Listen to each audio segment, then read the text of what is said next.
Student, मैं दयाशंकर आप सभी का स्वागत करता हूं आपके अपने YouTube चैनल पर। और हमने एक सब्जेक्ट कंप्लीट कर लिया, सर्किट थ्योरी, नेटवर्क एनालिसिस, और उस पे आप प्रैक्टिस करते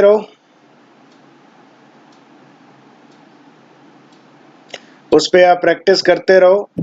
ठीक है। और इन बिटवीन मैं भी प्रैक्टिस करवाता रहूंगा और उस सब्जेक्ट को आपको एकदम साथ लेके चलना है। जो भी सब्जेक्ट आ रहा है बच्चों, उसमें सर्किट थ्योरी का बेस इस्तेमाल होगा ही होगा। ठीक है। और काफी इंपॉर्टेंट भी है, एग्जाम ओरिएंटेड सब्जेक्ट भी है वो, तो आपको सारी चीजें ध्यान रखनी है। और आज अपने स्टार्ट कर रहे हैं इलेक्ट्रिकल मशीन। और मशीन के स्टार्ट करने से पहले हम थोड़ा सा जानेंगे कि मशीन के अंदर क्या इस्तेमाल करते हैं और क्या चीज होती है और कहाँ से शुरुआत होनी चाहिए।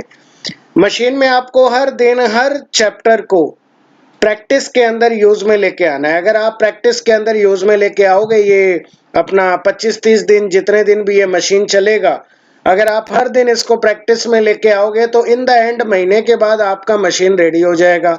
और अगर आप डिसकंटिन्यूटी रखोगे, मशीन को बीच में स्किप करोगे, तो फिर बच्चों मैं कह नहीं सकता, वो आप पे डिपेंड करता है। ठीक है। अगर मशीन देखो एक ऐसा ही सब्जेक्ट है, आपको कंटिन्यूअस यूज में लेके आना है। ये कोई बहुत ज्यादा डिफिकल्ट सब्जेक्ट नहीं है। बस इसमें क्या होता है, चीजें एक दूसरे से लिंक होती है और लिंक से ही हमारे क्वेश्चन सॉल्व होते हैं और वो सारी चीजें हैं। और हम जेईएन की तैयारी कर रहे हैं, तो बच्चों जेईएन के अंदर 70% आपका थ्योरी रहता है, 30% न्यूमेरिकल रहता है। न्यूमेरिकल बहुत ही ईजी होता है और हम इजीली वहां पे एग्जाम में कर भी लेते हैं। लेकिन जो थ्योरी के क्वेश्चन है, थ्योरी के क्वेश्चन बच्चों मशीन में वही आते हैं। कौन से? मशीन के वही जो आईईएस के अंदर आए हुए हैं, इंडियन इंजीनियरिंग सर्विस में आए हुए हैं, जो गेट में 1 मार्क्स का क्वेश्चन आया हुआ है, और स्टेट के अंदर जो क्वेश्चन आए हुए हैं, वो सारे क्वेश्चन ही मशीन में आते हैं थ्योरी के। इसका मतलब मशीन आपको एक अच्छे स्तर पे तैयार करनी है। और न्यूमेरिकल ज्यादा बड़ी अप्रोच होती नहीं है, रिपीट होते हैं, कोई दिक्कत वाली बात नहीं है। तो बस आपको डेली कंटिन्यूटी रखनी है और इसको यूज में लेके आना है। ठीक है। तो मैं मशीन स्टार्ट करने से पहले सबसे पहले एक छोटी सी बेसिक चीज स्टार्ट करूंगा बच्चों, जिसका नाम है मैग्नेटिक मटेरियल। यहाँ पे मुझे मैग्नेटिक मटेरियल की बात करना इसलिए जरूरी है बच्चों, क्योंकि हम मशीन के अंदर मैग्नेटिक फील्ड की बात करते हैं। किसकी बात करते हैं? मैग्नेटिक फील्ड की।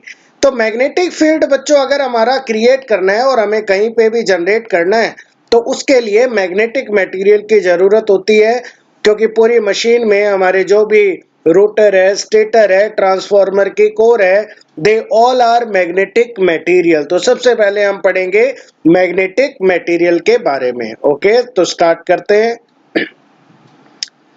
देखो बच्चों, सबसे पहले तो मैं आपको बता दूं सिलेबस कैसे कवर करेंगे अपने इलेक्ट्रिकल मशीन में, कितने टॉपिक हैं और किस एग्जाम में कितना वेटेज है। देखो बच्चों, सभी एग्जाम का तो मुझे पता नहीं, लेकिन एसएससी जेई का एग्जाम हर साल होता है, हर साल होता है। इसमें मैं आपको बता देता हूं कि क्या क्या क्वेश्चन आपके रहेंगे। सबसे पहले अपने पढ़ेंगे बच्चों मैग्नेटिक मटेरियल के बारे में। और ये जो मैग्नेटिक मटेरियल है, पिछले 2-3 साल से एसएससी के अंदर 4 से 5 क्वेश्चन पूछे जा रहे हैं इसके अंदर। पिछले 2-3 साल का बता रहा हूँ, इसका मतलब ये नहीं है कि उससे पहले कभी पूछा नहीं, उससे पहले भी पूछा गया है। तो ये 4 to 5 मार्क्स आपके कवर करेगा एग्जाम के अंदर। उसके बाद में जैसे ही हमारा मैग्नेटिक मटेरियल कंप्लीट होता है, हमारा पूरी तरह से मशीन में जितना हमें बेस तैयार करना है, सर्किट और मैग्नेटिक मटेरियल, वो हम कर चुके हैं। फिर हम स्टार्ट कर देते हैं बच्चों हमारे जो मेन टॉपिक है। तो सबसे पहले अपने पढ़ेंगे ट्रांसफार्मर के बारे में। और ट्रांसफार्मर में सबसे पहले आप आइडियल के बारे में ट्रांसफार्मर पढ़ोगे, फिर प्रैक्टिकल ट्रांसफार्मर पढ़ोगे, फिर आप ऑटो ट्रांसफार्मर पढ़ोगे, और फिर 3 फेज ट्रांसफार्मर पढ़ोगे।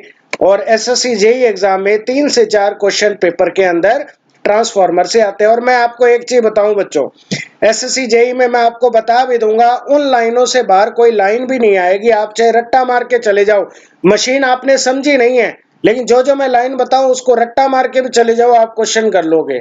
बिना समझे और क्वेश्चन अटेम्प्ट कर लो मशीन के अंदर, तो एक बड़ी बात होती है। ठीक है। ट्रांसफार्मर के बाद हम सीधा जंप करेंगे इंडक्शन मोटर में। हमने यहाँ पे इंडक्शन मोटर इसलिए लिया है बच्चों, क्योंकि ट्रांसफार्मर और इंडक्शन मोटर का जो वर्किंग प्रिंसिपल रहेगा वो सेम रहेगा।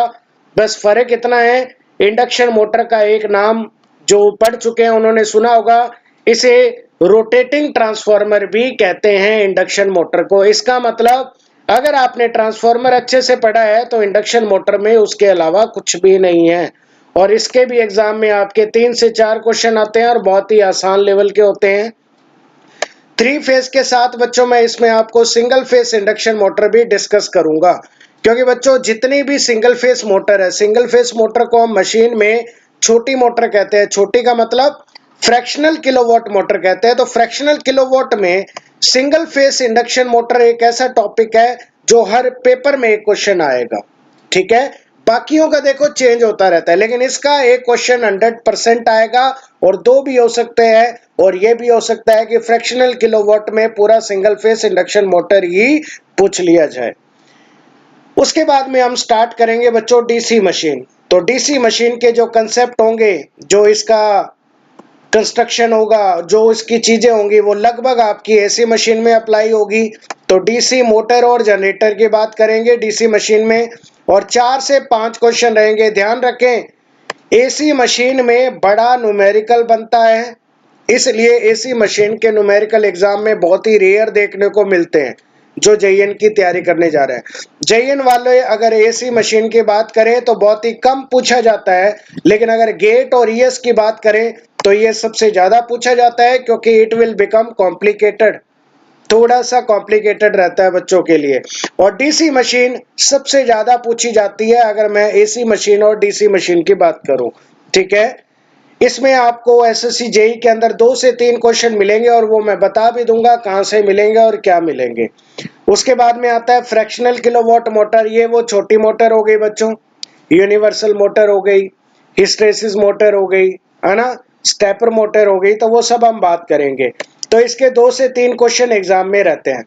देखो बच्चों, पूरी उम्मीद है कि एसएससी जेई के अंदर 2 क्वेश्चन तो इसके एप्लीकेशन के पूछ लिए जाते हैं, और 1 से 2 क्वेश्चन आपको मिलेंगे जनरल जो होती है, जैसे हिस्टैरिसीस मोटर की कुछ खासियत होगी, यूनिवर्सल मोटर की कुछ खासियत होगी, तो वो ऐसे क्वेश्चन बन जाते हैं, ठीक है।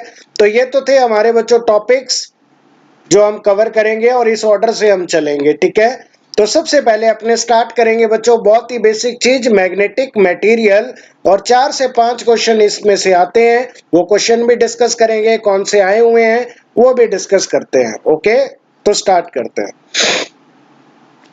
सबसे पहले बात करेंगे मैग्नेटिक मटेरियल की। तो एक छोटी सी बात है बच्चों, अगर आपसे कोई पूछे कि मैग्नेटिक मटेरियल क्या होता है, तो देखो बच्चों, ऐसे मटेरियल जिसमें मैग्नेटिक फील्ड क्रिएट किया जा सके, या मैग्नेटिक फील्ड जिसमें से अलाउ हो, उसे हम क्या कहते हैं, मैग्नेटिक मटेरियल। अब जैसे बच्चों मैं सिंपली बात करूं, क्या कॉपर का जो तार हम लेते हैं, क्या उसमें मैग्नेटिक फील्ड क्रिएट किया जा सकता है? नहीं। इसका मतलब हम कोई ऐसा मटेरियल यूज में ले जो मैग्नेटिज्म के हिसाब से बेटर हो। तो आपको पता है आयरन एक अच्छा मैग्नेट होता है, उसमें मैग्नेटिक फील्ड आप अप्लाई कर सकते हो, मैग्नेटिक फील्ड क्रिएट कर सकते हो। इसका मतलब हम बात करेंगे ऐसे मटेरियल की जो मैग्नेटिक फील्ड को अलाउ करे। तो इसके बेसिस पे कौन कितना मैग्नेटिक फील्ड अलाउ करता है या कोई नहीं करता है, तो उनकी अपने बात करेंगे। उसके आधार पे मैग्नेटिक मटेरियल को 4 भागों में मेनली बांटा गया है, ठीक है। सबसे पहले बात करते हैं डायामैग्नेटिक मटेरियल। देखो मैं आपको सिंपल सी भाषा में बताता हूँ। देखो बच्चों, ये ऐसे मटेरियल है, जैसे मान लो कि एक क्लास है, क्लास के अंदर सारे लड़के हैं, भाई ये लड़कों की क्लास है, ठीक है। पहले तो जनरली अपने ऐसे सुन लो, ये लड़कों की क्लास है, लेकिन अब इसके अंदर कोई लड़की आना चाहती है। तो जैसे ही लड़की आएगी, लड़के क्या करेंगे, उस लड़की को क्लास से बाहर भेज देंगे। इसका मतलब ये हुआ कि ये पूरी तरह से लड़की उन लड़कों के ग्रुप से क्या हो गई, अलग हो गई। इसका मतलब इनकी कैरेक्टरिस्टिक अलग है और इनकी कैरेक्टरिस्टिक अलग है। तो डायामैग्नेटिक मटेरियल भी हमारा इस लड़की की तरह ही है। कैसे? जैसे भी आप कोई ऐसा मटेरियल उठाओ, कोई भी मैग्नेटिक मटेरियल जब आप उठाओगे और उसको, कोई भी मटेरियल आप ले रहे हो और उसको जब आप मैग्नेटिक फील्ड के अंदर लेके आओगे, तो वो मैग्नेटिक फील्ड में अट्रैक्ट नहीं होगा, बल्कि क्या हो जाएगा, रिपेल हो जाएगा। कहने का मतलब मैग्नेटिक फील्ड की डायरेक्शन के अपोजिट मैग्नेटाइज हो जाएगा। अगर कोई बंदा इधर है तो वो क्या हो जाएगा, इधर मैग्नेटाइज हो जाएगा, मतलब अपना डाइपोल चेंज कर लेगा। क्या कर लेगा? डाइपोल। अब डाइपोल क्या होता है ये सब भी अपने बात करेंगे। तो कहने का मतलब सच material placed in magnetic field magnetize in opposite direction of the magnetic field. कहने का मतलब पूरी तरह से मैग्नेटिक फील्ड के अपोजिट डायरेक्शन में मैग्नेटाइज हो जाएंगे। और आप डाई मैग्नेटिक मटेरियल को एक हिसाब से एंटी फेरोमैग्नेटिक मटेरियल भी कह सकते हो। अब देखो इधर इनका जो ओरिएंटेशन दिखाया जाएगा बच्चों, जो डाइपोल मोमेंट दिखाया जाएगा वो डाइपोल मोमेंट ऐसे दिखाया जाएगा। अगर एक एरो इस डायरेक्शन में है तो दूसरा एरो अपोजिट डायरेक्शन में होगा और बराबर होगा। इसका मतलब ये पॉजिटिव इस नेगेटिव को कैंसिल कर देगा, ये पॉजिटिव इस नेगेटिव को कैंसिल कर देगा, और इस तरह ये डाइपोल एक दूसरे को कैंसिल आउट कर देंगे। तो कुल मिला के डाई मैग्नेटिक मटेरियल में किसी भी टाइप का मैग्नेटाइजेशन नहीं होगा। देखो जब तक आप इसको डायमैग्नेटिक मटेरियल को मैग्नेटिक फील्ड में रखोगे नहीं तब तक तो ये ऐसे ब्लैंक रहेगा, कोई भी डाइपोल नहीं होगा।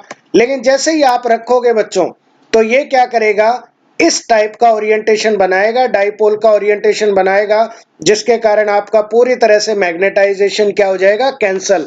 इसका मतलब डायमैग्नेटिक मटेरियल कभी भी मैग्नेटिक फील्ड अलाउ नहीं करते। ठीक है, इसका मतलब डायमैग्नेटिक मटेरियल में कोई भी परमानेंट डाइपोल नहीं बनता। ठीक है, क्योंकि पूरी तरह से ये क्या होता है, ब्लैंक होता है। ओके, इसका मतलब कोई भी मैग्नेटिज्म नहीं होगा। अब सुनो इधर, ये तो बात हो गई इसके डेफिनेशन की कि भैया ये मैग्नेटाइज नहीं होगा जब आप मैग्नेटिक फील्ड में रखोगे। ठीक है, अब मैग्नेटिक मटेरियल से रिलेटेड कुछ टर्म आती हैं और वो टर्म डिसाइड करती हैं कि मैग्नेटिक मटेरियल किस टाइप का है। तो यहाँ पे एक टर्म आएगी बच्चों, रिलेटिव परमिएबिलिटी, और ये हर मटेरियल की अलग अलग होती है। क्या होती है? अलग अलग होती है। अब सर रिलेटिव परमिएबिलिटी होती क्या है? तो देखो बच्चों, आपको मैंने सर्किट थ्योरी के अंदर एक चीज बताई थी, कंडक्टिविटी, अगर आपको याद आ रहा है। तब मैंने बच्चों इलेक्ट्रिकल सर्किट एक साइड बनाया था और एक साइड मैंने लिया था मैग्नेटिक सर्किट। तो मैंने वहां आपको बच्चों बताया था कि जिस तरह इलेक्ट्रिकल सर्किट में कंडक्टिविटी होती है, मैग्नेटिक सर्किट में परमिएबिलिटी होती है। इसका मतलब बच्चों अगर किसी की कंडक्टिविटी ज्यादा है तो उसमें करंट आसानी से जाएगा, और किसी की परमिएबिलिटी ज्यादा है तो उसमें मैग्नेटिक फील्ड आसानी से जाएगा। इसका मतलब परमिएबिलिटी एक प्रॉपर्टी है जो ये बताती है कि कोई भी मटेरियल जो आपने यूज में लिया है वो कितना आसानी से मैग्नेटिक फील्ड को पास करेगा, कितना आसानी से मैग्नेटिक फील्ड को ट्रीट करेगा। ओके, तो कहने का मतलब आप यूं समझ सकते हो कि मैग्नेटिक मटेरियल की एक प्रकार की ये क्या है, कंडक्टिविटी है। तो आपसे सीधा पूछेगा एग्जाम के अंदर कि डायमैग्नेटिक मटेरियल की परमिएबिलिटी क्या होती है, तो आप ध्यान रखेंगे डायमैग्नेटिक मटेरियल की परमिएबिलिटी 1 से कम होती है। और ये होता क्या है, क्या रिलेशन है, ये सब हम डिस्कस करेंगे। और अभी मैंने आपको बताया जिस तरह इलेक्ट्रिकल सर्किट में कंडक्टिविटी होती है जो ये बताती है कि कितना इजी करंट जाएगा, उसी तरह मैग्नेटिक सर्किट में या मशीन के अंदर हम परमिएबिलिटी की बात करेंगे कि कितना आसानी से आपका फील्ड जाएगा। इसका मतलब डायमैग्नेटिक में तो फील्ड की संभावना ही नहीं है, संभावना नहीं है, तो म्यू आर का वैल्यू इसका होता है <1। उसके बाद में हम बात करेंगे और नई टर्म की जिसका नाम है मैग्नेटिक ससेप्टिबिलिटी। मैग्नेटिक ससेप्टिबिलिटी ये बताती है कि बच्चों कोई भी मटेरियल कितना मैग्नेटाइज हुआ है। समझ रहे हो बात को? अब देखो जरा इधर, मैं यहाँ पे बात कर रहा था डायमैग्नेटिक मटेरियल की, करेक्ट है। अब एक बात बताओ, जैसे ही आप कोई मटेरियल यहाँ पे रख रहे हो डायमैग्नेटिक, तो ये मटेरियल मैग्नेटाइज नहीं होगा। मैग्नेटाइज का मतलब है जो भी बच्चों फील्ड की लाइन आएगी वो इस मटेरियल से ना जाके इस मटेरियल से दूर जाएगी। इसका मतलब इस मटेरियल के अंदर किसी भी टाइप का मैग्नेटाइजेशन नहीं होगा, नहीं होगा। इसका मतलब ससेप्टिबिलिटी ही बताती है कि ये कितना मैग्नेटाइज हो रहा है। तो यहाँ पे अगर प्रेजेंटेशन देखा जाए तो कोई भी फील्ड लाइन मटेरियल से नहीं जा रही, इसका मतलब बिल्कुल अपोजिट हो रहा है अपोजिट हो रहा है, तो इसका मतलब ये मटेरियल हमारा जो डायमैग्नेटिक है ये मैग्नेटाइज नहीं होता है। तो इस प्रॉपर्टी को बताने वाला कौन है? ससेप्टिबिलिटी, कि कौन कितना मैग्नेटाइज है या कितना नहीं है। अब सुनो इधर, ससेप्टिबिलिटी होती है बच्चों मैग्नेटिक फील्ड इंटेंसिटी और मैग्नेटाइजेशन। अब ये क्या है सर? देखो, जब बच्चों आप पहले एक बात बताओ, जैसे आप कोई भी मान लो मटेरियल लोगे, आपको उसमें मैग्नेटिक फील्ड जनरेट करना है, तो आप सबसे पहले क्या एंटर कराओगे? करंट, ठीक है। फेराडे का लॉ थोड़ा बहुत आपको पता होगा। जब आप करंट फ्लो करवाओगे तो बच्चों इसके अंदर एक मैग्नेटिक फील्ड क्रिएट होगा या मैग्नेटिक फील्ड इंटेंसिटी क्रिएट होगी, और ये जो है एच, उसे ही हम कहते हैं मैग्नेटिक फील्ड इंटेंसिटी। एच से इसको दिखाया जाता है। इसका मतलब ये है कि एच जो है आपका ये करंट पे डिपेंड कर रहा है, डायरेक्टली प्रोपोर्शनल होता है। अगर बच्चों आपने 11वीं 12वीं की क्लासों में पढ़ा हो तो मैग्नेटिक फील्ड इंटेंसिटी और करंट का रिलेशन आपने देखा होगा, ये डायरेक्टली प्रोपोर्शनल होता है। ओके, इसका मतलब ये है कि बच्चों कितने मैग्नेटिक फील्ड इंटेंसिटी के लिए कितना मैग्नेटाइजेशन क्रिएट हुआ है, इसका मतलब कितना मटेरियल आपका मैग्नेटाइज हुआ है, उसे ही हम क्या कहते हैं? ससेप्टिबिलिटी कहते हैं। एक तो ये होता है, एग्जाम में एसएससी में डायरेक्ट पूछ लिया गया था कि ससेप्टिबिलिटी का कौन सा रिलेशन करेक्ट है, तो M अपॉन H। M है मैग्नेटाइजेशन और H है आपका मैग्नेटिक फील्ड इंटेंसिटी। अगर आपको यहाँ दिखाई नहीं दे रहा है तो ये इंटेंसिटी है, ठीक है। ओके, नेक्स्ट है XM equal to mu R minus one. ये भी एक रिलेशन है, किसका? ससेप्टिबिलिटी का। इसका मतलब आप ये भी कह सकते हो कि म्यू आर माइनस वन जो है वो एम अपॉन एच होता है। इसका मतलब ये हुआ बच्चों कि ससेप्टिबिलिटी होता है रिलेटिव परमिएबिलिटी माइनस वन होता है। क्या होता है? म्यू आर माइनस वन भी होता है। अब सर इनके डेरिवेशन क्यों नहीं कर रहे? डेरिवेशन बच्चों हम इसलिए नहीं कर रहे, ये सारा मटेरियल साइंस का काम है, तो मटेरियल साइंस नहीं पढ़ रहे हम, तो हमारे मशीन में जो टर्म यूज में आएगी और जो चीजें हैं वही जानना हमें जरूरी है, और वही हमारे उनको अगर अच्छे से समझ रहे हैं तो चीजें हमारी आसानी से हो जाएंगी, ठीक है। अब देखो इधर, अभी बच्चों आपने बात की थी कि म्यू आर का वैल्यू क्या था, अभी मैंने बताया था पीछे, म्यू आर का वैल्यू क्या था? म्यू आर का वैल्यू लेस देन वन था। अगर म्यू आर का वैल्यू बच्चों लेस देन वन है तो आप मेरे को एक बात बताओ, ससेप्टिबिलिटी क्या होगी? नेगेटिव होगी।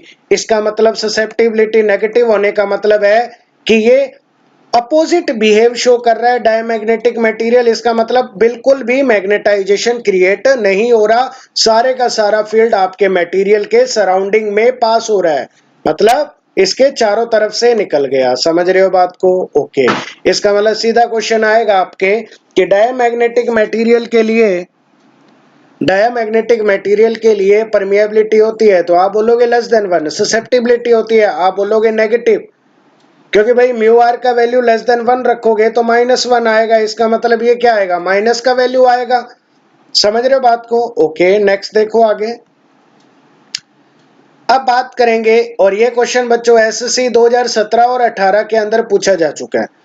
एग्जाम्पल पूछ लिए जाते हैं कि कौन से मटेरियल डायमैग्नेटिक है। अब यहाँ पे कुछ एग्जाम्पल देखो, कॉपर डायमैग्नेटिक है।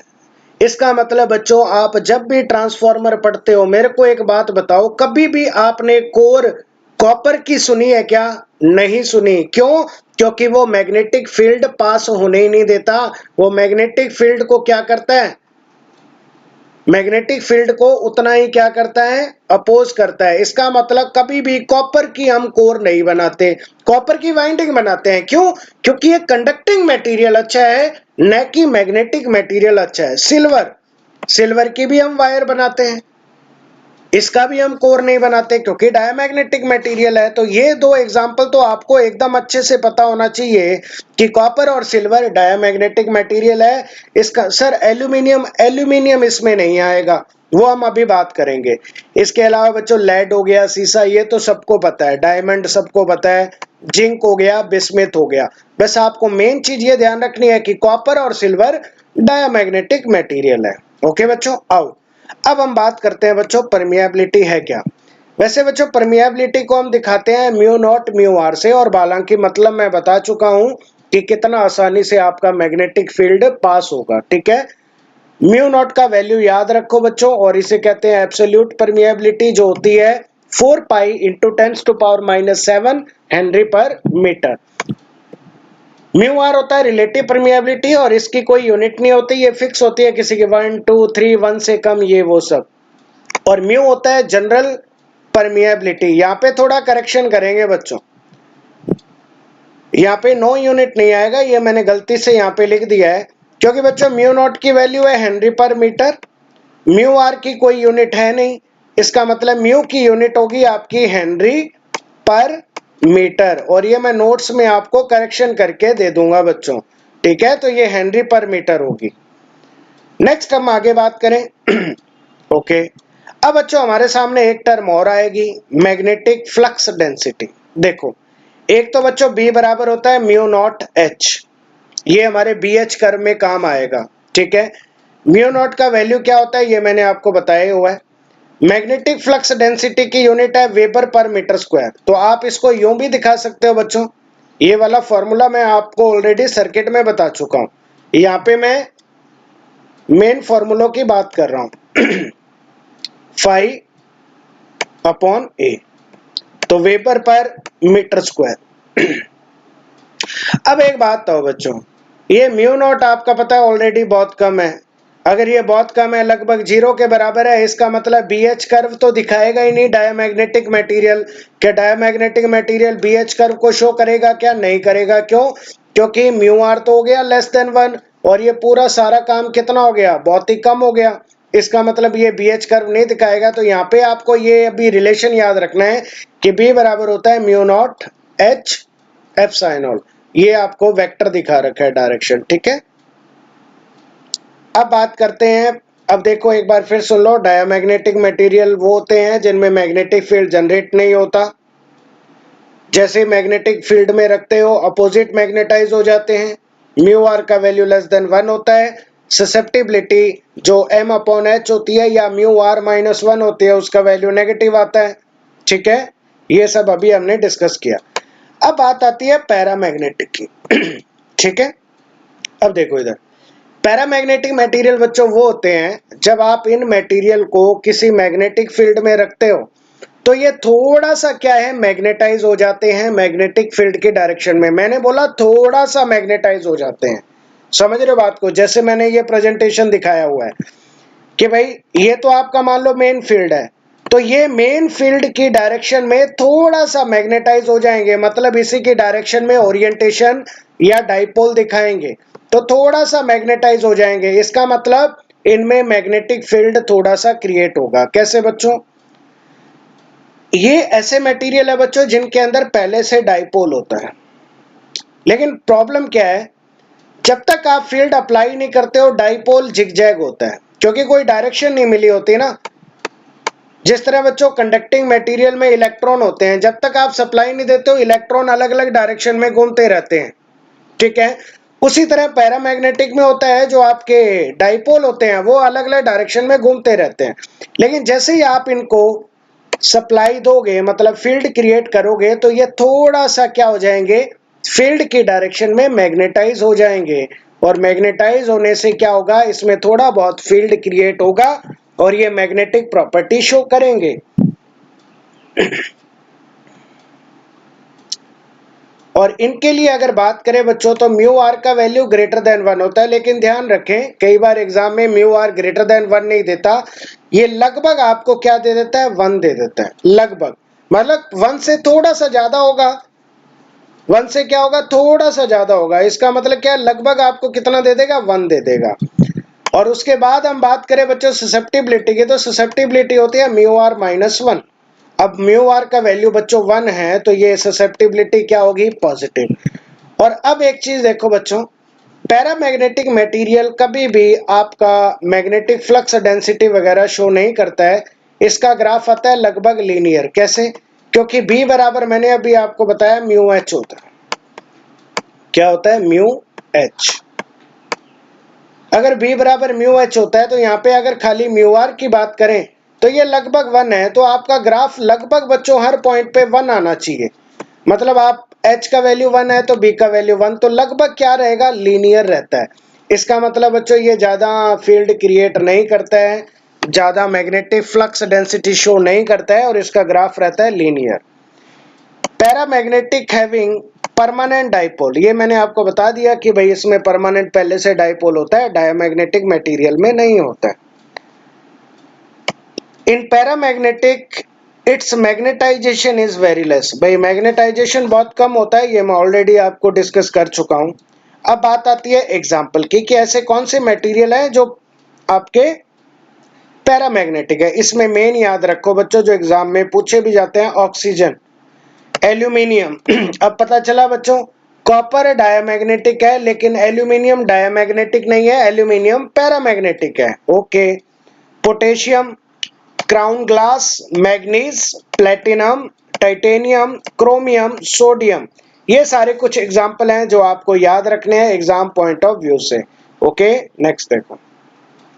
अब आता है बच्चों सबसे ज्यादा इंपॉर्टेंट एलिमेंट मैग्नेटिक मटेरियल जो हमारे मशीन में काम आएगा, उसका नाम है फेरोमैग्नेटिक मटेरियल। जैसे नाम से ही पता चल रहा है फेरो, फेरो का मतलब फेरस, फेरस का मतलब आयरन।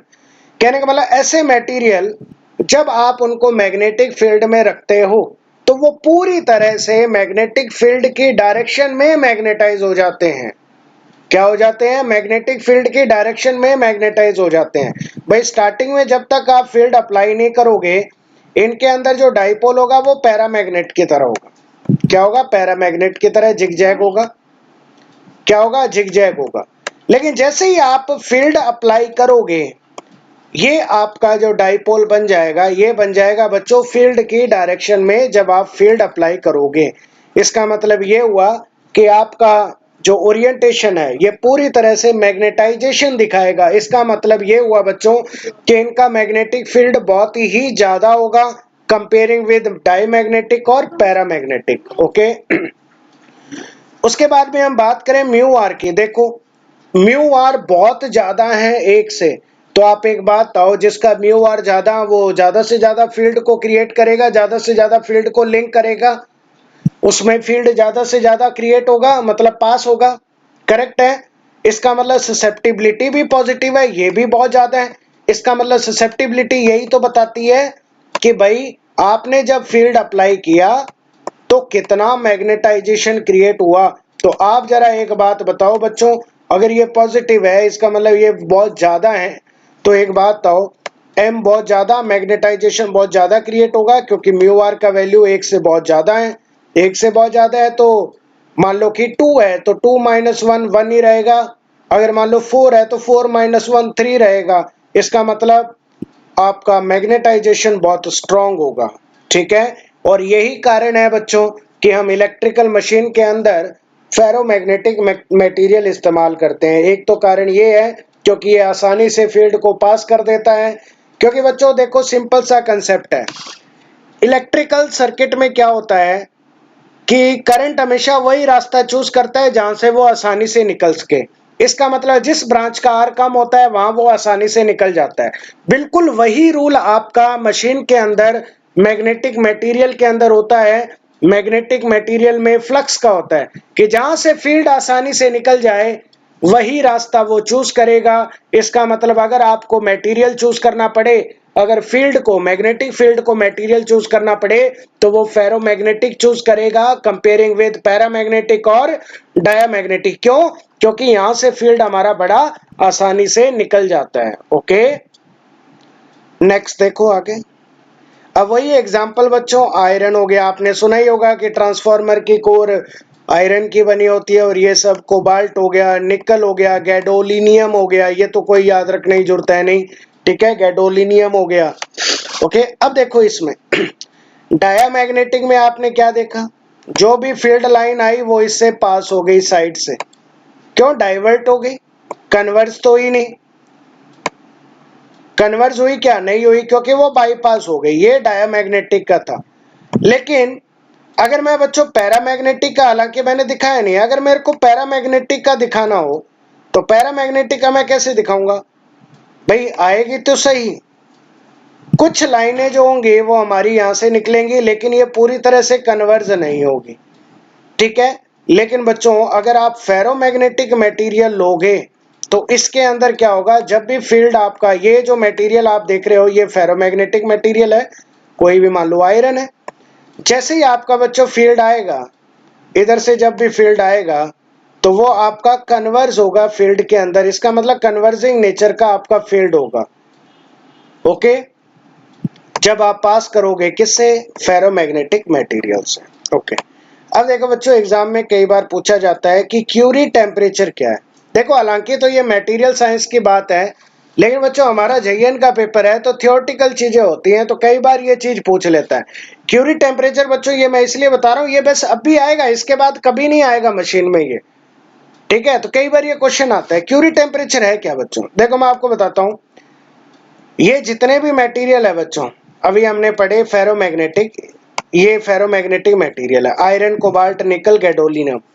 अब सुनो इधर, एक ऐसा टेम्परेचर जिस टेम्परेचर के बाद आपका जो फेरोमैग्नेटिक मटेरियल है वो फेरोमैग्नेटिक ना रहे और पैरामैग्नेटिक में बदल जाए, तो उसी टेम्परेचर को हम कहते हैं क्यूरी टेम्परेचर। जैसे बच्चों आयरन है, अब आप आयरन को गर्म करते रहो, 770 डिग्री सेल्सियस से पहले तो ये फेरोमैग्नेटिक रहेगा, मतलब सारी कैरेक्टरिस्टिक मैग्नेटिक फील्ड वाली फेरोमैग्नेटिक दिखाएगा।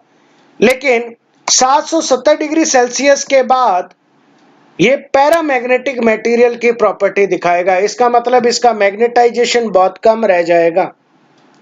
और उसी तरह निकल है, निकल का अगर आप टेम्परेचर बढ़ाओ तो 364 डिग्री सेल्सियस, इसका मतलब ये है कि ये पैरामैग्नेटिक में बदल जाएगा। इसीलिए बच्चों एक चीज और सुनो, अगर हम यहाँ पे निकल और आयरन की बात करें कि ट्रांसफार्मर की कोर आयरन की इसलिए बनाई गई है क्योंकि वो ज्यादा टेम्परेचर को टॉलरेट कर लेता है, इसका मतलब आसानी से वो पैरामैग्नेटिक नहीं बनेगा, समझ रहे हो।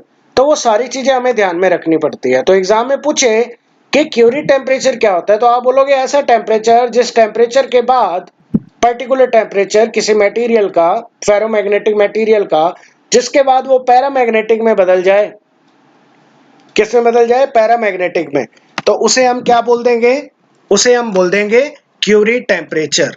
ठीक है बच्चों, आयरन का याद रख लो, जनरल साइंस के अकॉर्डिंग याद रख लो बच्चों, कई बार पूछ लेते हैं। ओके, नेक्स्ट देखो।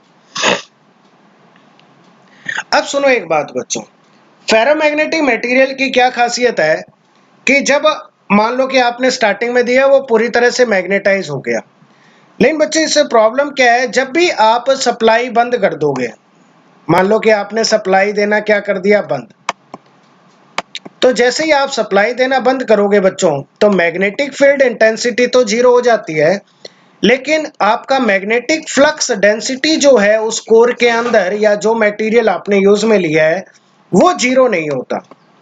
इसका मतलब है आपने सप्लाई बंद कर दी और फील्ड ऑलरेडी उसके अंदर रह गया, इसका मतलब उसे हम कहते हैं रेजिडुअल फ्लक्स डेंसिटी। क्या कहते हैं, रेजिडुअल फ्लक्स डेंसिटी। और वो रेजिडुअल फ्लक्स डेंसिटी बच्चों आपने सप्लाई बंद इसीलिए की, आपको जरूरत नहीं है, लेकिन फ्लक्स अभी भी उसके अंदर रह गया, इसका मतलब वो लॉसेस क्रिएट करेगा बच्चों, क्रिएट करेगा, और उन्हीं लॉसेस को हम हिस्टेरिसिस लॉसेस कहते हैं, और उसी ग्राफ को हम हिस्टेरिसिस ग्राफ भी कहते हैं। इसका मतलब क्या है, when magnetic field is removed in ferromagnetic material still magnetic field present, इसका मतलब आपका उसके बाद भी मैग्नेटिक फील्ड रह जाता है, present in ferromagnetic material is called residual flux density, BR। कहने का मतलब मैग्नेटिक फील्ड इंटेंसिटी जीरो हो गई, लेकिन मैग्नेटिक फ्लक्स हमारा जीरो नहीं हुआ, B बराबर क्या हो गया, BR हो गया। BR का मतलब रेजिडुअल फ्लक्स, इसका मतलब no magnetic field intensity but flux remain in the material, it show hysteresis losses. ठीक है, देखो, और ये सारी जो कहानी है बच्चों ये हम BH कर्व से पढ़ते हैं, किससे पढ़ते हैं, BH कर्व से। देखो जैसे BH कर्व अपने बनाए तो एक चीज मैंने अभी आपको बताई थी कि B बराबर क्या होता है बच्चों, म्यू H होता है। क्या होता है, B बराबर म्यू H होता है। इसका मतलब म्यू तो बच्चों एक कांस्टेंट है ना, म्यू बराबर क्या होता है, म्यू नॉट म्यू आर होता है। क्या होता है, म्यू नॉट म्यू आर। इसका मतलब अगर ये कांस्टेंट है तो B is a directly proportional to H। ठीक है, ओके। और आपको पता है कि बच्चों बी होता है 5/a। इसका मतलब एरिया तो कांस्टेंट रहेगा जो आप एक बार मटेरियल ले लोगे, लेकिन बच्चों आपका जो मैग्नेटिक फ्लक्स है, फाई क्या है, फ्लक्स, ये तो बदलता रहेगा क्योंकि ये अल्टरनेटिंग नेचर का होगा। इसका मतलब ये हुआ बच्चों कि B is a directly proportional to phi, BH curve बना रहा हूं मैं, और magnetic field intensity directly proportional to I। क्यों? क्योंकि बच्चों आपने छोटी क्लासों में रिलेशन पढ़ा होगा, एम्पियर्स लॉ, H, थोड़ा सा मैं बता देता हूं, dl बराबर क्या होता है I, या H बराबर integration of I dl dot R, ये सब रिलेशन आपने देखा होगा। इसका मतलब मैग्नेटिक फील्ड इंटेंसिटी किसके प्रोपोर्शनल होती है, I। अब सुनो इधर, स्टार्टिंग में बच्चों जब आप मटेरियल कोई लोगे, जब तक आपने मैग्नेटिक फील्ड अप्लाई नहीं किया, तब तक मैंने आपको बताया था कि परमानेंट जो डाइपोल उसके अंदर होगा, उसकी डायरेक्शन क्या होगी, अपोजिट होगी। मतलब ऐसे अलग अलग घूम रहे होंगे, इसका मतलब कोई भी एक पर्टिकुलर उसमें मैग्नेटिक फील्ड नहीं होगा। लेकिन बच्चों जैसे ही आपने मैग्नेटिक फील्ड अप्लाई करना शुरू किया, आपने करंट दिया I, सही है। जैसे ही आपका I बढ़ा, मतलब मैग्नेटिक फील्ड इंटेंसिटी बढ़ी। तो एक बात बताओ बच्चों, कोई भी अगर आप मटेरियल लेते हो तो उस पे होती तो वाइंडिंग ही है, वाइंडिंग होती है कि नहीं? और वाइंडिंग में तो आपको पता है कि क्या जाता है सर, करंट जाता है। ओके, अब ये करंट जाता है तो इसी करंट के कारण ही तो इसके अंदर फ्लक्स जनरेट होता है। इसका मतलब आपका जो फाई है बच्चों, देखो H है आपका डायरेक्टली प्रोपोर्शनल टू I, ठीक है। और जो फाई है वो आपका किस पे डिपेंड कर रहा है भाई, I आएगा तभी फाई आएगा, उसके अंदर फाई पे डिपेंड कर रहा है। और फाई आपको पता ही है बच्चों कि डायरेक्टली प्रोपोर्शनल है किसके, फाई के। इसका मतलब जैसे जैसे बच्चों आप I को बढ़ाओगे, और I किस नेचर का होगा बोलो, I किस नेचर का होगा, I अल्टरनेटिंग नेचर का होगा। इसका मतलब फाई भी किस नेचर का होगा, अल्टरनेटिंग नेचर का होगा। ओके, तो जैसे ही आपने I बढ़ाया बच्चों, स्टार्टिंग के अंदर आपका फाई बढ़ेगा, फाई बढ़ने का मतलब आपका B बढ़ेगा, कैसे, लीनियर, ये ऐसे लीनियर बढ़ेगा। अब बच्चों एक बात बताओ, आपने कोई भी मटेरियल लिया, आयरन लिया, तो आपको पता है कि हर मटेरियल की मैग्नेटिक फ्लक्स डेंसिटी फिक्स होती है। जैसे आप ऐसे समझो कि हर आदमी की एक क्षमता होती है कि भाई कोई आदमी है वो 10 घंटे काम कर सकता है, कोई आदमी है वो 8 घंटे काम कर सकता है।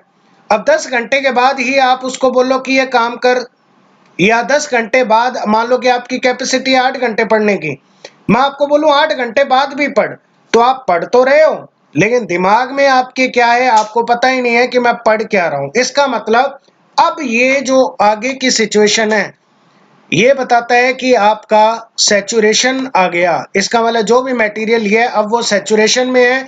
सैचुरेशन का मतलब है वो सुन्ना हो गया, सुन्ना हो गया। अब इसको कितना ही ठोको, कितना ही मारो, कितना ही पीटो, इस पे कोई इफेक्ट नहीं पड़ेगा। इसका मतलब आप मटेरियल में कितना भी मैग्नेटिक फील्ड बढ़ाओ, अब कोई फर्क नहीं पड़ेगा, ठीक है।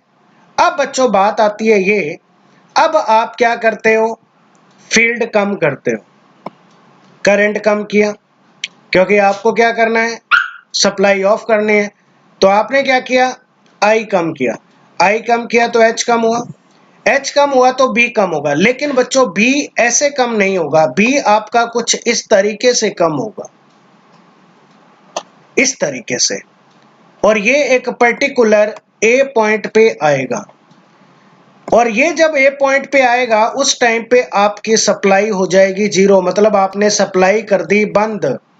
इस पॉइंट की अगर बात करूं बच्चों, तो इस पॉइंट पे जो आपको ये इतना गैप मिला है, भैया आपने सप्लाई जीरो कर दी, लेकिन उसके बाद भी मटेरियल के अंदर आपका फ्लक्स बचा हुआ रह गया, तो उस फ्लक्स को कहते हैं रेजिडुअल फ्लक्स, या उसे हम कहते हैं रिटेंटिविटी, या हम उसे कहते हैं रेजिडुअल फोर्स, कि कुछ फोर्स अभी भी बचा हुआ है, कि कुछ फोर्स अभी भी बचा हुआ है।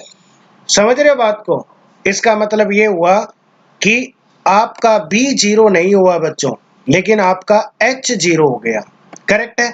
लेकिन अब मेरे को क्या करना है, बी को 0 करना है, तो मैं क्या करता हूं, नेगेटिव के अंदर आई बढ़ाता हूं।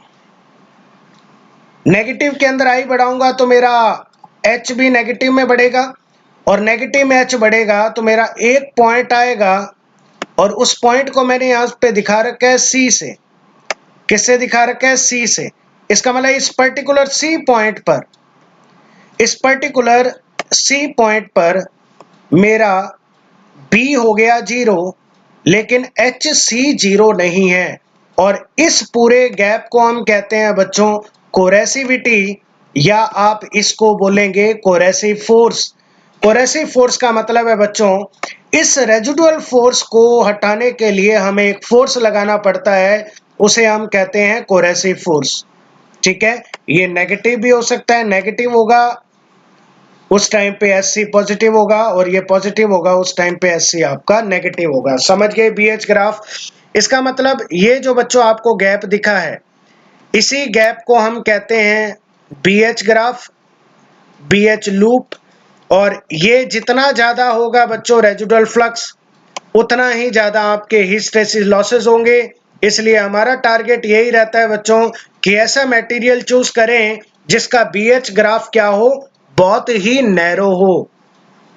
इसी के आधार पे बच्चों हम ये बता रहे हैं कि फेरोमैग्नेटिक मटेरियल बीएच ग्राफ के आधार पे दो टाइप से बांटा गया है, और बी फेरोमैग्नेटिक मटेरियल ही ऐसा मटेरियल है जो आपका हिस्टैरिसीस लॉसेस को रिप्रेजेंट करता है, ना पैरामैग्नेटिक करता है। पैरामैग्नेटिक में आपने देखा ही था, ग्राफ एकदम लीनियर आ गया, वो तो आइडियल की तरह आ गया। समझ रहे हो इसका मतलब। और डायमैग्नेटिक में तो कोई मैग्नेटाइजेशन है ही नहीं, तो बीएच की बात ही नहीं होगी। तो फेरोमैग्नेटिक मटेरियल में ये जो आपका लूप है, इस लूप को हम कहते हैं हिस्टैरिसीस लूप, और यही हमें लॉसेस दिखाता है। ये लूप जितना बड़ा होगा लॉसेस उतने ही ज्यादा होंगे। इसलिए हमारा मशीन में यही टारगेट रहता है कि हमें नैरो बीएच लूप लेना है। लेकिन हम ये वाला बीएच लूप भी नहीं ले सकते, क्यों? क्योंकि हमें मैग्नेटिक फ्लक्स डेंसिटी भी हाई चाहिए। ठीक है, इसलिए हम फेरोमैग्नेटिक मटेरियल मशीन में ज्यादा प्रेफर करते हैं। ओके, तो ये चीज जान ली। तो मैं यही बताना चाह रहा हूं कि ये जो ए बी ग्राफ है एग्जाम में पूछा जाता है, इसे क्या कहते हैं, तो इसे रिटेंटिविटी कहते हैं। और इसको क्या कहते हैं, इसको कोरेसिविटी कहते हैं। और बीएच लूप किसको रिप्रेजेंट करता है, तो बीएच लूप रिप्रेजेंट करता है हिस्टैरिसीस लॉसेस को। ओके, नेक्स्ट देखो आगे। अब सुनो इधर, यहाँ पे हिस्टैरिसीस जो वर्ड हमने यूज में लिया है, इस वर्ड की अगर बात करें बच्चों, तो ये एक ग्रीक वर्ड है। कौन सा वर्ड है, ग्रीक वर्ड। और ग्रीक वर्ड इसका मतलब होता है लैग्स बिहाइंड। क्या होता है, लैग्स बिहाइंड। इसका मतलब ये हुआ कि in BH B lags behind H. ये क्वेश्चन हमेशा एग्जाम में आता है और बच्चे गलत कर देते हैं। क्यों? बच्चे बीएच ग्राफ को देखते हैं कि यार एच तो लैग कर रहा है बी को। भाई ये कोई फेजर डायग्राम थोड़ी ना है जो आप ये बता रहे हो कि एच लैग कर रहा है बी को। तो ऐसे तो मैं इधर एच दिखा रहा हूं, तो इस बी के कंपेयर में देखो तो ये तो एच लीड कर रहा है। वो यहाँ पे क्या पूछना चाह रहा है, दोबारा से मैं उस ग्राफ पे आपको लेके चलता हूं। देखो,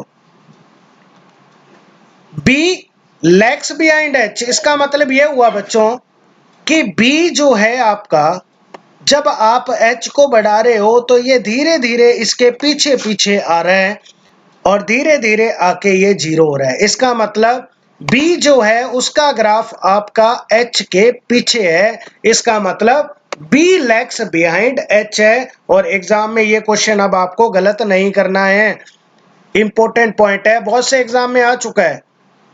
ठीक है, कि बी एच के अंदर बी का मतलब क्या होता है, बी लैग्स बिहाइंड एच। इसका मतलब ये हुआ कि आपका जो ग्राफ आ रहा है बच्चों, जब आप ग्राफ को लेके आ रहे हो तो एच 0 है, लेकिन अब आप एच को बढ़ा रहे हो तो बी आपका पीछे पीछे क्या हो रहा है, 0 हो रहा है। इसका मतलब बी लैग्स बिहाइंड एच, ये इसका मतलब होता है। ओके, अब सुनो इधर। अब बच्चों फेरोमैग्नेटिक मटेरियल में एक चीज और आएगी आपके सामने, क्या, मैग्नेटोस्ट्रिक्शन। ये भी कई बार एग्जाम में पूछ लिया है। क्वेश्चन तो एक ही पूछते हैं, मैं आपको बताता हूं ये होता क्या है। देखो बच्चों, आप कोई भी मटेरियल लोगे मशीन में, आपने मान लो ट्रांसफार्मर की कोर बना दी, अब ये जो कोर है बच्चों, आप सप्लाई दे रहे हो इसको, ये ऑपरेशन में है, तो बच्चों इसकी डायमेंशन में चेंज हो या इसकी शेप बदल जाए या इसकी डायमेंशन बदल जाए किसी पर्टिकुलर इंस्टेंट पे, तो ऐसे मटेरियल होते हैं उन्हें फेरोमैग्नेटिक मटेरियल कहते हैं, और ऐसा जो बिहेव दिखाते हैं उस फिनोमेना को हम मैग्नेटोस्ट्रिक्शन कहते हैं। सर ये होगा कैसे, आओ बात करते हैं कैसे होगा। देखो ये कोर है कोई, मैंने मान ली। अब बच्चों एक बात बताओ, आपको एक चीज तो पता होगी कि ट्रांसफार्मर एसी पे काम करता है। ये अभी मत पूछना कि सर क्यों करता है, क्योंकि अभी मैं बता भी नहीं रहा हूं एसी पे काम क्यों करता है। अब करंट जो आप दोगे ट्रांसफार्मर को, एसी दोगे, तो बच्चों आपको पता है कि आई और फाई दोनों एक दूसरे पे डिपेंड कर रहे हैं। अगर आई आपका एसी नेचर का है तो फाई भी एसी नेचर का होगा, अल्टरनेटिंग नेचर का होगा। तो एक बात तो, कोर के अंदर जो फील्ड जाएगा वो ऐसे ऐसे जाएगा कि नहीं जाएगा? हाँ सर ऐसे ऐसे जाएगा। अब अगर बच्चों ऐसे ऐसे जाएगा करंट कोर के अंदर, तो आप एक बात बताओ, कहीं पे फील्ड ज्यादा होगा कोर में, कहीं पे फील्ड हो जाएगा कम, कहीं पे फील्ड हो जाएगा ज्यादा और कहीं पे फील्ड हो जाएगा कम। इसका मतलब जब ऐसा बिहेवियर बच्चों ट्रांसफार्मर की कोर में या फेरोमैग्नेटिक मटेरियल में जाएगा, तो आपका मटेरियल कहीं पे तो फैल जाएगा और कहीं पे सिकुड़ जाएगा। इसका मतलब आपका मटेरियल कहीं पे तो कंप्रेस हो जाएगा और कहीं पे एक्सपेंड हो जाएगा। समझ रहे हो बात को? इसका मतलब ये हुआ, इसका मतलब ये हुआ कि आपका मटेरियल क्या करेगा, वाइब्रेशन करेगा। ठीक है, तो उस वाइब्रेशन के कारण एक साउंड क्रिएट होगा, जिस साउंड को हम क्या बोलते हैं, हमिंग साउंड कहते हैं। क्या कहते हैं? Humming sound. इसका मतलब ये हमिंग साउंड ही जो आपको सुनाई देता है, यही आपका मैग्नेटोस्ट्रिक्शन कहलाता है। इसका मतलब कोई भी फेरोमैग्नेटिक मटेरियल जब आप मशीन में बनाते हो तो उसमें एक अजीब टाइप का वाइब्रेशन क्रिएट होता है, और वो क्रिएट होता है अल्टरनेटिंग करंट और फील्ड के नेचर के कारण, क्योंकि वो कभी ज्यादा कभी कम, कभी ज्यादा कभी कम होता है, जिसके कारण ट्रांसफार्मर की कोर या किसी भी फेरोमैग्नेटिक मटेरियल की आप कोर बना रहे हो तो वो कभी तो फैल जाती है और कभी सिकुड़ जाती है। इसका मतलब कभी तो कंप्रेस होगी और कभी एक्सपैंड होगी, और उसे ही हम क्या कहते हैं, मैग्नेटोस्ट्रिक्शन कहते हैं। ठीक है, ferromagnetic material generally used to machine making. तो मशीन में बच्चों ध्यान रखना है, हमारा टारगेट रहता है ज्यादा से ज्यादा फ्लक्स डेंसिटी, और एक हमारा टारगेट रहता है कि साइज कम होना चाहिए, तो उसके आधार पे हमारा फेरोमैग्नेटिक मटेरियल बेस्ट रहता है। ओके, नेक्स्ट देखो आगे। लास्ट जो मटेरियल है बच्चों वो है फेरीमैग्नेटिक मटेरियल, उसको शॉर्ट में कई बार फेराइट भी कहते हैं, फेराइट कोर भी कहते हैं। ठीक है, और इसका यूज कहाँ है? बस एग्जाम में जो क्वेश्चन आता है बच्चों, एग्जाम में तो वो यही क्वेश्चन आता है, लेकिन मैं थोड़ा सा आपको चीज बताता हूँ। फेराइट कोर बच्चों कहाँ यूज में ली जाती है, तो मैं आपको बता दूं बच्चों, आपने जैसे मैं बात करूं इलेक्ट्रॉनिक्स एंड कम्युनिकेशन ब्रांच की बात करूं, तो वहां पे आप पढ़ते हो ओसिलेटर्स पढ़ते हो, वहां पे आप बहुत सारी चीजें पढ़ते हो जहां पे हमें हाई फ्रीक्वेंसी की रिक्वायरमेंट होती है।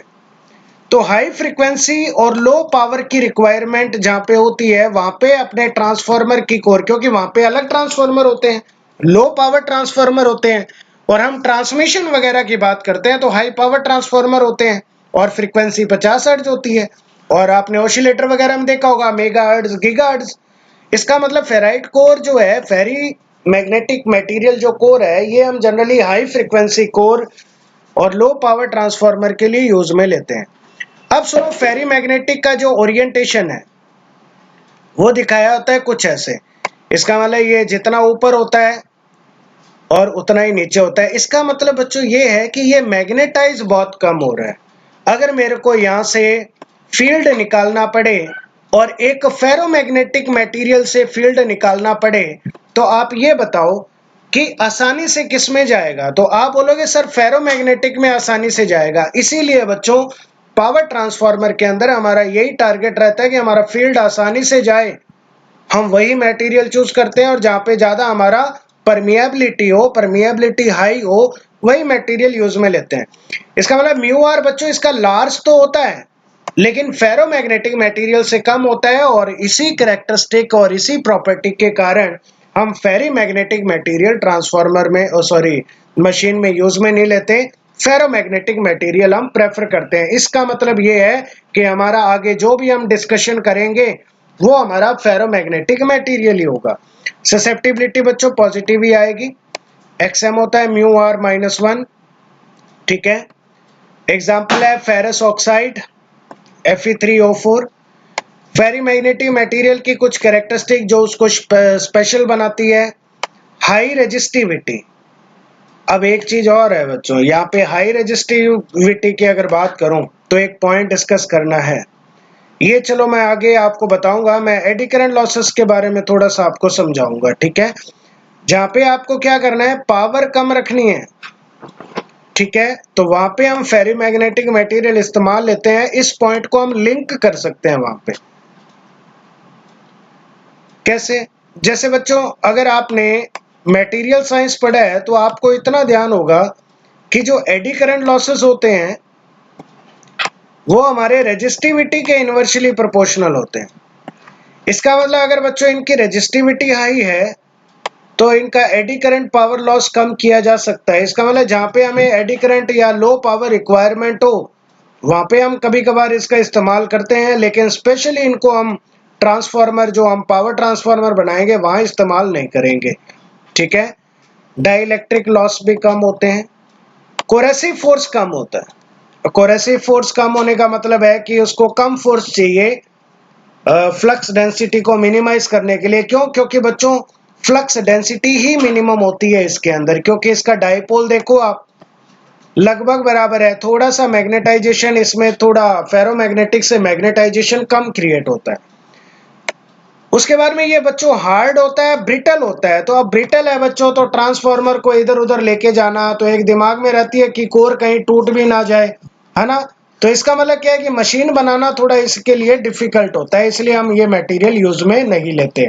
और एग्जाम में बच्चों मैंने बता दिया है आज तक ये वाला पॉइंट बहुत बार पूछा हुआ है, ठीक है। ओके, नेक्स्ट देखो। अब बच्चों बात आती है कि चार मटेरियल मैंने आपको पढ़ा दिए। अब बच्चों चार मटेरियल में हम मशीन में कौन सा मटेरियल इस्तेमाल करेंगे, तो आपके दिमाग में आएगी सर मशीन में हम इस्तेमाल करेंगे फेरोमैग्नेटिक। उसके मैंने कारण आपको बताए। अब सर फेरोमैग्नेटिक मटेरियल को कोरेसिविटी के आधार पे या कोरेसिव फोर्स के बेसिस पे, कोरेसिव फील्ड इंटेंसिटी के बेसिस पे दो हिस्सों में बांटा गया है।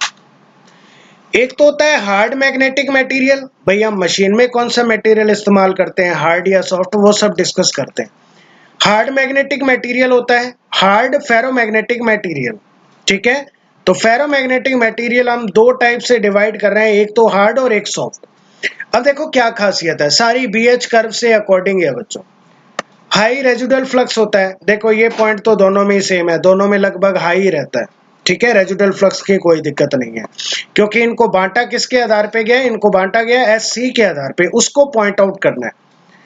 High coercive force. अब एक बात बताओ बच्चों, बी आर हाई है और एच सी हाई है, तो क्या इनका बी एच जो ग्राफ आएगा वो क्या आएगा, बड़ा आएगा कि नहीं आएगा, आएगा। इसका मतलब इनका large B H product, product का मतलब जो ग्राफ आएगा बी एच वो क्या आएगा, कुछ इस तरह से आएगा, बड़ा आएगा, ठीक है।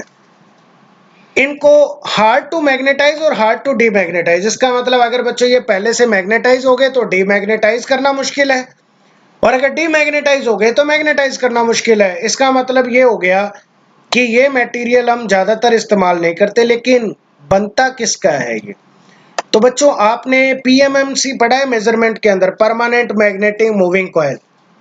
तो परमानेंट मैग्नेट बनाने के लिए हम एल्निको इस्तेमाल करते हैं, एल्यूमिनियम निकल कोबाल्ट। तो परमानेंट मैग्नेट बनाने के लिए हम इनका इस्तेमाल करते हैं, और मटेरियल जैसे एल्निको हो गया, टंगस्टन स्टील हो गया, क्रोमियम स्टील, इसकी बात होगी बच्चों। क्रोमियम स्टील मैं आपको कहां पे पढ़ाऊंगा, जहां पे मैं फ्रैक्शनल किलोवाट मोटर्स की बात करूंगा उसमें क्रोमियम स्टील आएगा, ध्यान रखना ये पॉइंट आगे। तो कुछ स्पेशल जगह है जहां हम इनको इस्तेमाल करते हैं।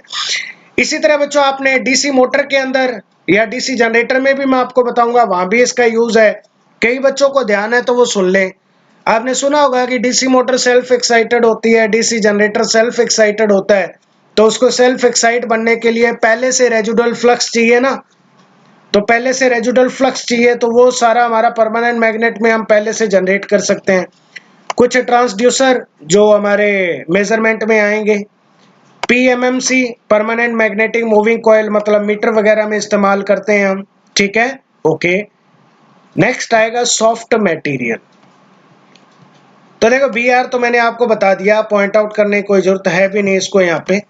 एच सी कम होगा इसका, इसका मतलब है कि बच्चों हाई रेजिडुअल फ्लक्स के लिए इसका फ्लक्स, मतलब इसको हटाने के लिए हमें कम कोरेसिव फोर्स की जरूरत पड़ती है।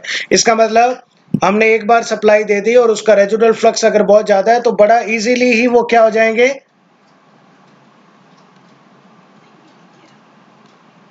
इजीली क्या हो जाएंगे, वो डीमैग्नेटाइज हो जाएंगे, ठीक है। और इसका जो BH लूप होगा वो हमारा ज्यादा चौड़ा नहीं होगा, किसके कंपेयर में, हार्ड मटेरियल के कंपेयर में। और इनको इजी मैग्नेटाइज है और इजी डीमैग्नेटाइज है, मतलब आसानी से आप मैग्नेटाइज कर सकते हो, आसानी से डीमैग्नेटाइज कर सकते हो, तो ये हमारे लिए इजी रहेगा। सप्लाई देते ही मैग्नेटाइज हो जाएगा और सप्लाई हटाते ही डीमैग्नेटाइज करना आसान है, क्योंकि SC हमें कम चाहिए। बनता किसका, आयरन, आयरन प्लस सिलिकॉन, और या स्टील प्लस सिलिकॉन, ये सब हम बात करेंगे। परमेलॉय मटेरियल, ठीक है, ये हमारा फ्रैक्शनल किलोवाट में आगे एक जगह यूज में लेंगे। ट्रांसफार्मर, ट्रांसफार्मर में ये क्वेश्चन कई बार आया हुआ है कि कौन सी कोर इस्तेमाल करते हैं, तो सॉफ्ट आयरन कोर इस्तेमाल करते हैं। कौन सी कोर इस्तेमाल करते हैं, सॉफ्ट आयरन कोर, ठीक है। इसके अलावा और अगर बात करें आगे बच्चों, अब देखो मैंने ग्राफ दिखा रखा है, जो सॉफ्ट मटेरियल का ग्राफ है वो रेड पोर्शन से दिखाया हुआ है बच्चों, ये वाला देखो, इनका SC क्या है, कम है ना SC, तो कहने का मतलब ग्राफ नैरो होता है। तो हमारा टारगेट यही रहेगा कि हम ऐसा BH लूप लें जो नैरो ग्राफ हो, है ना भाई। मैग्नेटिक फ्लक्स डेंसिटी तो मुझे इस पीक लेवल पे ही चाहिए, लेकिन हमारा कोरेसिविटी क्या होना चाहिए, बहुत कम होना चाहिए, ताकि इजीली हम इसको क्या कर पाए, वापस डीमैग्नेटाइज और मैग्नेटाइज कर पाए, ओके। और ये जो बड़ा लूप है ये आपका हार्ड मटेरियल का, हार्ड मटेरियल डीसी मशीन में वो सेल्फ स्टार्टिंग के लिए या परमानेंट मैग्नेट में पहले से रेजिडुअल फ्लक्स लाने के लिए, उन सब के लिए यूज में लेते हैं। अब सुनो स्पेशल नोट, ये भी कई बार आपने सुना होगा, आपने CRGO मटेरियल सुना होगा बच्चों। इसका मतलब होता है कोल्ड, पूरा नाम भी एग्जाम में पूछा हुआ है, cold rolled grain oriented steel.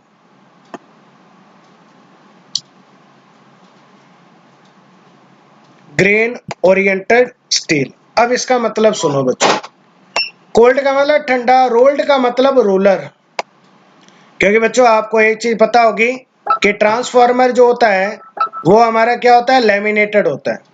Laminated का मतलब होता है पटलें होती है ना, एक पटल के ऊपर दूसरी पटल होती है, तो वो जितनी भी पटलें होती हैं, जितने भी लेमिनेशन होते हैं, वो होती तो एक शीट ही है, शीट होती है। तो उन शीट पे क्या करते हैं हम, कोल्ड रोलर, मतलब एक ठंडा रोलर उसके ऊपर घुमा देते हैं।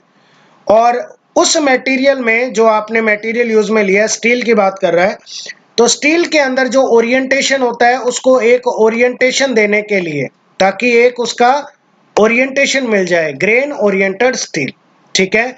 तो हम ज्यादातर क्या करते हैं, cold rolled grain oriented steel, ये वैसे ज्यादातर तो अभी यूज में नहीं आ रहा, लेकिन ये अमेरिका वगैरह में या जहाँ पे ज्यादा हाई टेक्नोलॉजी है तो वहां पे इसको इस्तेमाल किया जा रहा है।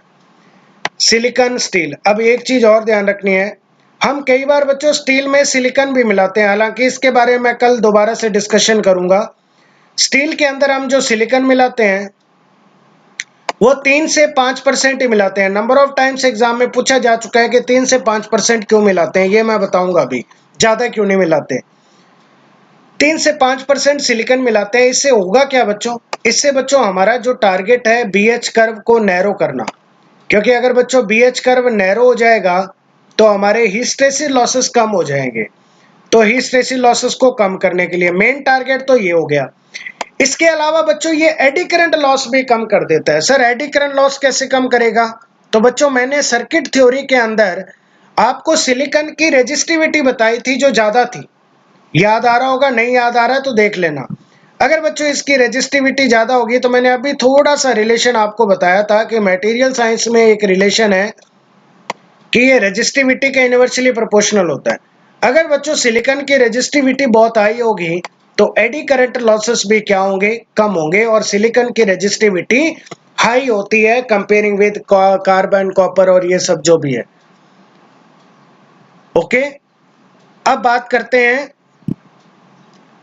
कि 3 से 5% ज्यादा क्यों नहीं मिलाते। देखो बच्चों, अगर 3 से 5% से ज्यादा मिला दिया स्टील के अंदर तो इसका क्या होगा? इसकी थिकनेस बढ़ जाएगी। थिकनेस बढ़ने से क्या होगा? आपका जो मटेरियल है वो ब्रिटल हो जाएगा। कुल मिला के बात ये है कि ब्रिटल हो जाएगा तो जैसे ये गिरेगा, गिरते ही ये क्या करेगा? टूट जाएगा। तो इसलिए ब्रिटलनेस से कम करने के लिए ही हम ये मटेरियल यूज में लेते हैं और 3 से 5% सिलिकॉन हम क्या करते हैं? मिक्स करते हैं। कोल्ड रोल्ड का मतलब है बच्चों, ओरिएंटेशन देने के लिए हम कोल्ड रोलर रोटेट करवाते हैं। कोल्ड इसलिए करते हैं बच्चों क्योंकि अगर दूसरा रोलर रोटेट करवाएं गर्म करके या कुछ भी तो ओरिएंटेशन बदल सकता है। आपने छोटी क्लासों में पढ़ा ही होगा, क्योंकि वो गर्म होगा तो वो उसको फैलाने की कोशिश करेगा ना, फैलाने की कोशिश करेगा। जो भी आप मटेरियल यूज में लोगे स्टील का, उसको फैलाने की कोशिश करेगा तो ओरिएंटेशन बिगड़ सकता है। इसलिए हम क्या करते हैं? Cold rolled grain oriented steel इस्तेमाल करते हैं। ये सीधा क्वेश्चन एग्जाम में आता है कि कौन सा मटेरियल इस्तेमाल करते हैं। इसके अलावा इसका कोई क्वेश्चन नहीं आता। स्टील में सिलिकॉन क्यों मिलाते हैं? 3 से 5% मिलाते हैं। एक तो BH लूप हमारा छोटा हो जाता है। छोटा होने से क्या होगा?